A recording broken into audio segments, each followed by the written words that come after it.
Pemirsa, izin eksplorasi dan ekspor pasir laut yang telah dilarang era Presiden Megawati kini justru dibuka kembali oleh Presiden Jokowi. Ekspor pasir laut sebelumnya dihentikan demi mengendalikan dampak buruk eksploitasi bagi lingkungan, nelayan, dan pembudidaya ikan. Lalu mengapa keran ekspor pasir laut dibuka kembali? Benarkah hanya semata-mata demi pengendalian sedimen laut atau justru lebih dari itu? Kita akan membahasnya bersama dengan pengamat ekonomi energi UGM, Fahmi Radi yang bergabung bersama kami dari luar studio. Selamat malam Pak Fahmi. Selamat malam, Gania. Ya Pak Fahmi, terima kasih telah bergabung bersama kami di Prime Time News.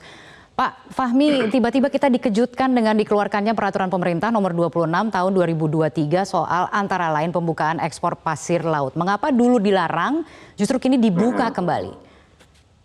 Iya, jadi saya juga terkejut juga gitu ya. Kenapa itu kemudian diizinkan untuk ekspor pasir laut tadi yang setelah 20 tahun dilarang, dan pada saat itu Presiden Megawati itu pertimbangannya adalah itu merusak ekologi gitu ya, merusak juga akan abrasi menenggelamkan pulau-pulau gitu ya, maka kemudian dilarang. Nah setelah 20 tahun kemudian Jokowi ini justru tidak melanjutkan legasi dari Megawati, tapi justru melakukan perubahan yang menurut saya ini sangat sangat buruk gitu ya. Tadi misalnya Pak Menteri mengatakan bahwa tidak menjual negara gitu ya. Cuman faktanya ini kan yang jual tanah dan air. Ini kan juga simbol negara yang mestinya tidak harus dijual gitu ya.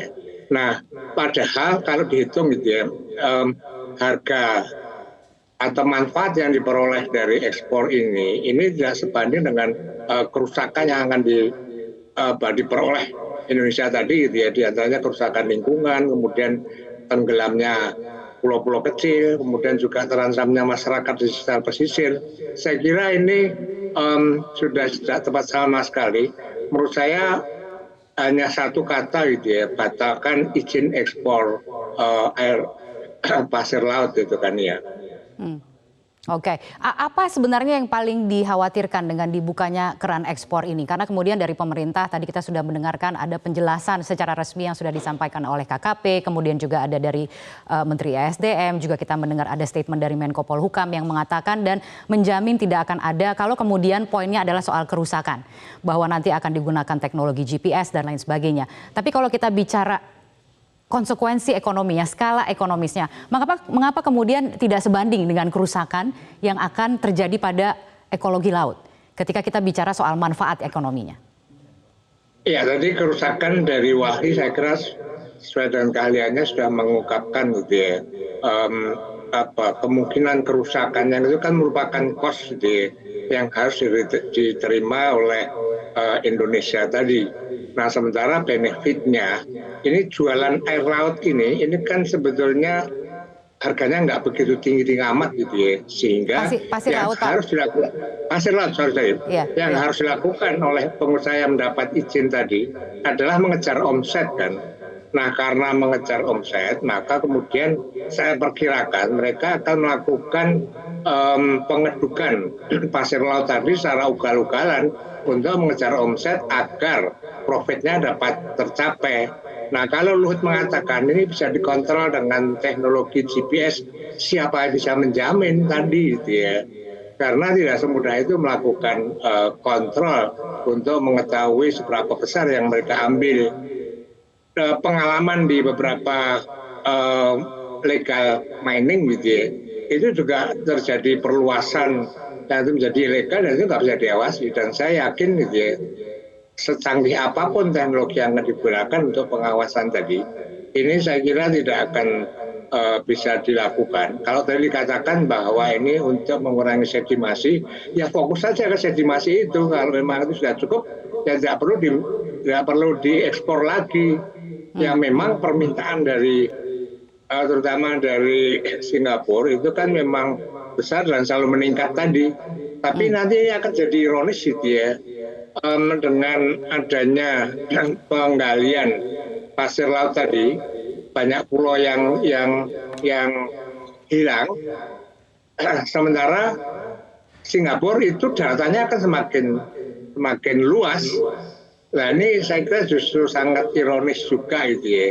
Jadi saya kira kalau misalnya Presiden Megawati itu melakukan pelarangan itu sudah dengan pertimbangan massa gitu ya. Mestinya Jokowi sebagai melanjutkan dari Megawati ini itu kan bukan melakukan perubahan gitu ya, tapi kan melanjutkan melarang ekspor pasir laut kan ya.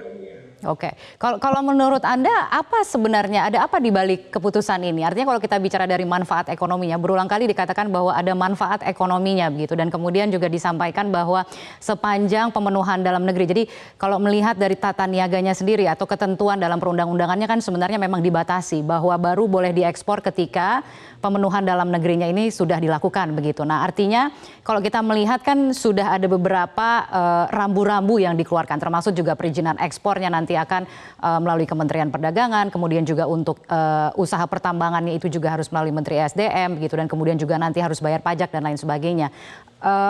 Apa yang kemudian Anda lihat di balik upaya untuk membuka keran ekspor pasir laut ini? Seberapa besar sebenarnya nilai ekonominya yang bisa diperoleh? Nah tadi saya katakan itu ya, misalnya harga per kubik itu nggak terlalu mahal gitu ya.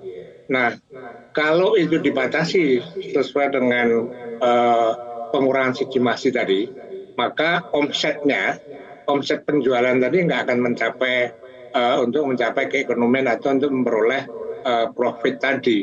Maka saya perkirakan dengan price per kubik yang nggak begitu tinggi tadi, maka yang dikejar adalah omset dengan memperbesar produksi kan. Nah produksinya tadi, maka kemudian pengusaha tadi pasti akan melakukan pengerukan besar-besaran untuk mencapai omset tadi agar itu memperoleh profit. Sehingga kalau kemudian pemerintah mengatakan nanti akan dibatasi hanya sebesar untuk sedimentasi gitu ya, saya nggak yakin tadi, karena praktek-praktek tata kelola yang sudah ada selama ini itu seketat apapun diawasi, tetapi kemudian terjadilah moral hazard tadi. Nah kalau itu terjadi dan nggak bisa di stop, maka cost-nya itu terlalu besar gitu ya. Tadi disebutkan misalnya banyak nelayan yang kemudian pindah karena nggak bisa melaut lagi, ombak yang begitu besar, kemudian pulau yang tenggelam. Nah ini kan sangat ironis tadi gitu ya. Jadi menurut saya kalau memang tujuan utama adalah mengatasi sedimentasi, maka ya itu dilakukan hanya sekedar untuk sedimentasi tadi, untuk kebutuhan dalam negeri, nggak perlu diekspor lagi. Karena sekali lagi dia cost-nya itu lebih besar daripada benefit yang akan diperoleh. Apakah itu dari royalti atau pajak, itu nggak sebanding gitu ya dengan kerusakan yang ditimbulkan tadi kan ya. Oke, baru kemudian ada juga penjelasan dari pemerintah demi menjaga atau demi memastikan bahwa tidak ada kerusakan pada lingkungan, kemudian juga nanti akan ada kajian, akan ada titik-titik di mana ditentukan di mana saja daerah-daerah yang bisa dilakukan penambangan, yang tentunya adalah hasil dari sedimentasi begitu. Apakah yang hal-hal seperti ini juga bisa menjamin bahwa ke depan pasir laut tidak akan dikeruk secara habis-habisan demi mengejar omset? Nah pada saat diputuskan itu ya hanya sekedar sedimentasi tadi, kan kita nggak tahu berapa kubik gitu ya, berapa juta kubik sedimentasi tadi, setelah itu stop gitu ya. Nah kalau misalnya pengusaha yang memperoleh izin tadi sudah mengambil sedimentasi dan sudah cukup, apakah mereka akan stop gitu ya? Karena mereka akan mengejar omset tadi agar profitnya itu tinggi. Sehingga saya nggak yakin gitu ya, untuk Indonesia tadi pengawasan seketat apapun, teknologi apa yang bisa digunakan, tetapi moral hajat itu pasti akan terjadi, sehingga akibatnya akan seperti yang tidak kita harapkan tadi, cost-nya terlalu tinggi dibanding benefit yang akan diperoleh kan ya. Oke, jadi sebaiknya dibatalkan saja Pak Fahmi? Kalau menurut saya sebagai akademisi yang saya tidak punya interest atau juga bukan partisan, maka hanya satu kata menurut saya, batalkan izin ekspor pasir laut. Karena ini merupakan simbol tanah air yang dijual dia, bukan negara, tapi tanah air. Apa bedanya itu kan ya? Terima kasih. Baik, terima kasih Pak Fahmi telah bergabung bersama kami.